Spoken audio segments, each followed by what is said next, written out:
kon li ma lay bëgg a laaj ci olof am na loo jot a leeral ci nasaraan ci projet bu am solo bi nga xam ne fas yéene nga ko def Mbodiène mu toll ci 6 milliards ñu mën ko xayma ci 3000 et quelques milliards de francs CFA jege tuuti daanaka budget Sénégal mu di koppar gu am solo donc am na coow bi ci am sax ñu naan Akon fan la jëlee xaalis bu doy ni ngir mën a amal li ni mel fële ca Mbodiène peut-être boobu ci mënee indi leeral mais man sama question mi ngi jëm ci Sénéwood bi ma gis ci biir projet bi parce que am na taxawaay boo xam ne bëgg nga ko jox côté culture bi surtout côté cinéma bi ak série yi fi am ndax xam nga ne récemment coow yi faral di am Sénégal dañuy wax naan sunu série yi duñu refléter daanaka sunu aada ak sunu cosaan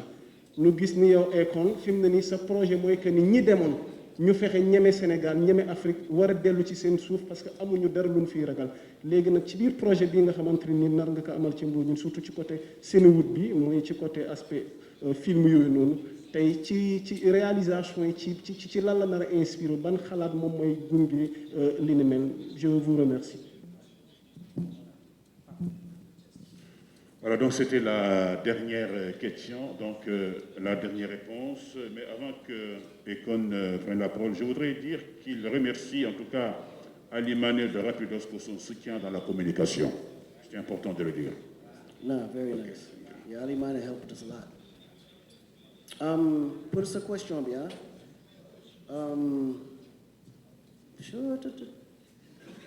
lu bëri laa bëgg wax mais mënuma su ma ko mën a wax ci wolof kay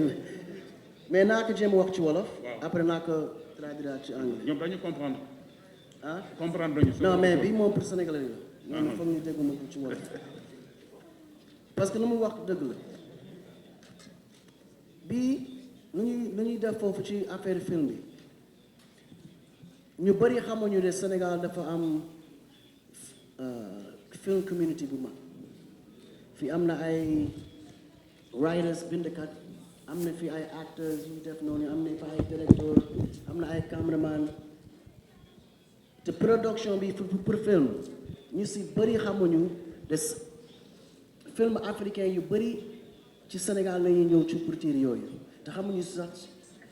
acteurs yu bëri ci Sénégal lañ jógee ñu nekk France film yu africain yu bëri foofu ñu nekk France fii ci Sénégal la commencé man nag gis naa foofu gis naa potentiel boobu beneen potentiel bu ma gis mooy africain ak européen yoo xam ne dañoo bëgg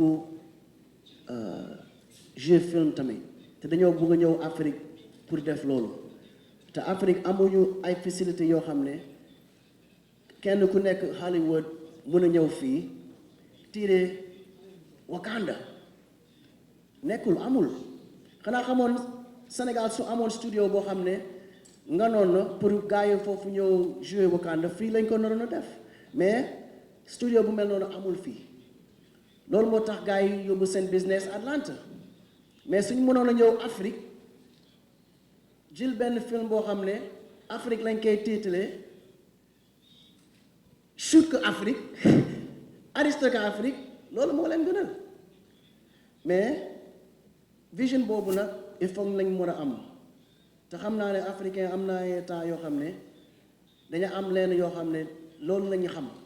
te bëgguñu xam leneen man nag duma africain boo xam ne lii laa xam te lu bëgg ma xam leneen lépp laa war a xam lépp laa bëgg a xam xam nga te opportunité yoo xam ne dañ kaa ragal dañuy dëgër fit ñu attaqué ko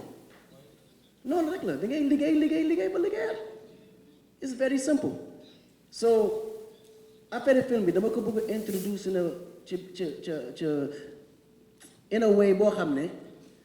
ñëpp respecté Sénégal ci nu ñuy def ci film bi parce que ñu bëri xamuñu Sénégal nu ñuy def ci film bi dafa impacté ci mag ci France xam naa ci US moom am na des na tuuti mais France moom gars yi foofu xam nañ bu baax a baax nu ñuy def fii ci film bi léegi nag dama bëgg a créer benn infrastructure boo xam ne